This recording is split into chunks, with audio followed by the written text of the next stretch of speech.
Hi guys, welcome back to my channel. So for today's video I'm going to be playing with the e.l.f. Dual Pop palette. Now if you watched the video of me retrying the Joshua Tree palette from Ether Beauty, I mentioned that I want to declutter some of my palette and potentially I might turn this into a little series, I'm not sure yet. So I want to declutter 5 palettes and there is a reason for this. One of them, I think if you watched the October vlog, you know I would have picked myself up a makeup advent calendar and I know there's a palette in there, so I kind of want to declutter a palette for that reason. There's some palettes I just don't get much use of anyway, and this one in particular was the last palette I used in my mini palette series, and I found the shadows had dried a bit and weren't that easy to blend, so I thought let's do a look in this video. A bit like what I did with the Joshua Tree, let's give it another chance and then we'll see if it's one that can stay or declutter. The Joshua Tree I think is definitely staying. I'm actually going to play with it again in the next video because I've got another look in mind I want to do with it. But yeah, so in the mini video I kind of play with the purples.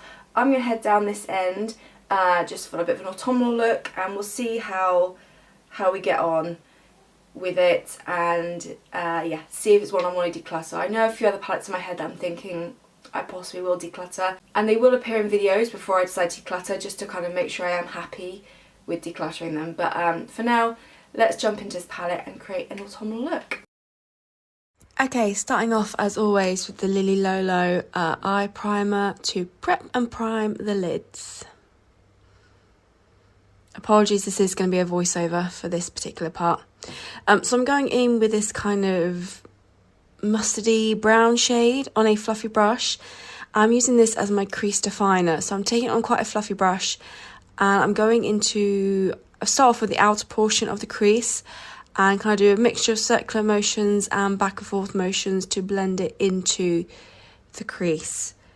I did find with this shade it wasn't actually too dry, but you can see it's not the most blendable in terms of it being slightly patchy shadow. So that is what I will say with this particular shadow. It's quite a nice shade actually, it's quite an interesting shade and a nice one for the autumn. Yeah, I just find this palette overall, some of the shadows are just a bit dry and therefore not easy to work or blend together.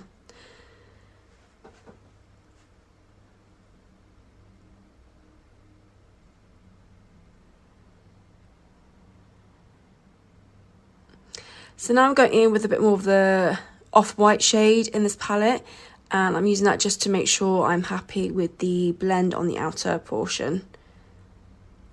I'm using the exact same fluffy brush as I did with the previous shade. I realised I took the first shade a bit too far onto my nose, so I'm just using the brush I used for the eye primer just to kind of buff that away slightly. Then I'm going into this orange shade. Now this shade was quite a dry shade, so I'm taking it on a spectrum brush and I went in a few times there and I'm trying to get this onto the outer portion of my lid, but as you can see it's not really giving me the pigment payoff that I wanted, and it takes me a while. I do get there. I kind of have to really swirl the brush in the pan, almost like knocking off the first layer of eyeshadow to get some kind of pigment, which is a bit disappointing because it's quite a nice orange shade. Again, for this time of year it kind of works perfectly, so I did find I had to kind of really swirl that brush in there to get any form of pigment payoff, because it does give quite a good orange payoff, which you'll see in a minute because I really work into it. But yeah, just a bit disappointing to be honest.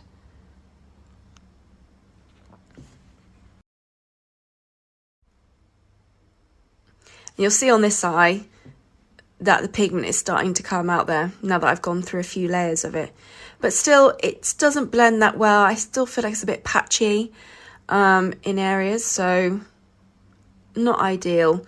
But yeah, I'm just building this up on the outer portion of the lid to kind of really get a bit of that depth going with the pop of orange. Yeah, I'm just going back over the other eye just to kind of match the intensity.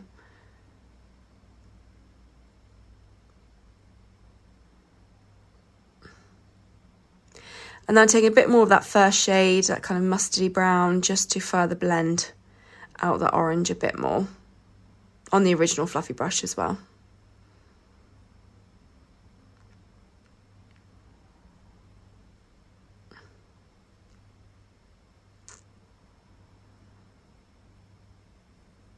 So yeah, this is just me looking at the mirror and just noticing kind of the patchiness of the eyeshadow.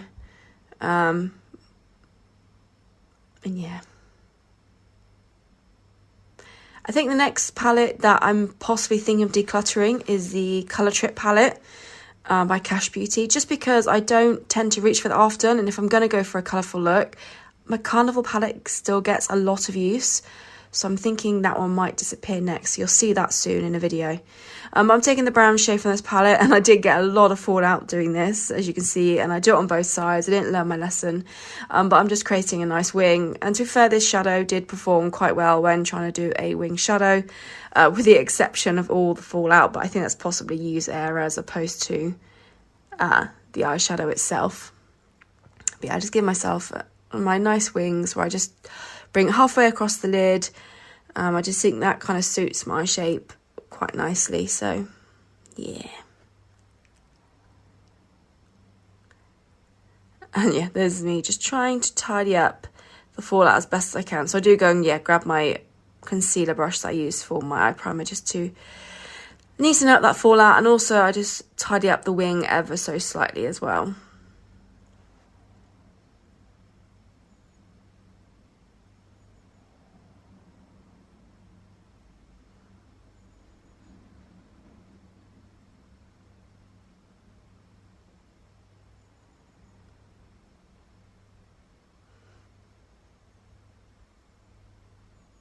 Then I'm going back in with the off-white shade, and this I want to use to brighten the inner portion of the lid. So taking a flat brush and just patting this onto the lid. And a little bit in the inner corner as well. And then I do take the brush I use for the orange just to kind of blend into that shade, to try and create as a seamless blend as possible.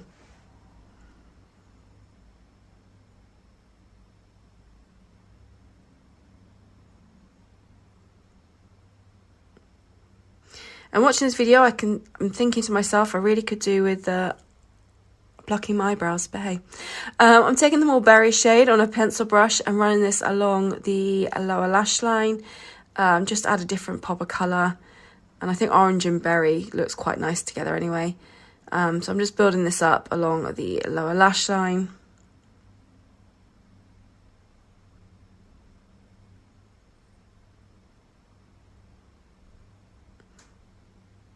This shade I don't have too much of an issue with, to be fair. It's quite a nice shadow.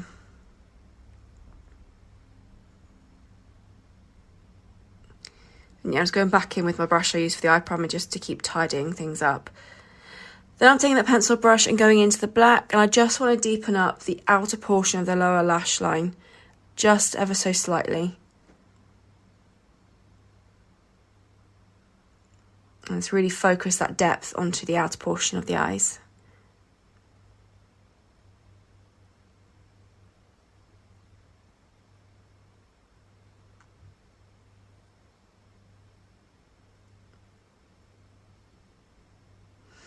And I think that's all I use from this palette to create this look. So there are a few eyeshadows that work quite well, but there's also some that don't and are a bit drier and don't blend and a bit patchy. I mean, overall this eye look doesn't look too bad from a distance, to be fair, but there's just a lot of inconsistencies between the shades, and I think I'm almost certain I want to declutter this. I've got 2 more looks in mind which I'm going to do in short form, which you'll see towards the end of November, after my little elephant series. So you will see those looks, but I'm almost certain that this is going to be decluttered, unfortunately.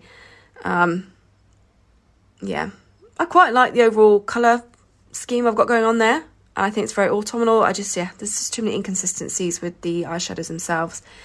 And I'm just finishing off this look using the Kiko 106 lip crayon, and I use the Ilia Limitless mascara in Before Dawn on the lashes as well. And there, that completes his look. So like I said, I think I probably will declutter this. I'm going to do 2 more looks in some shorts soon.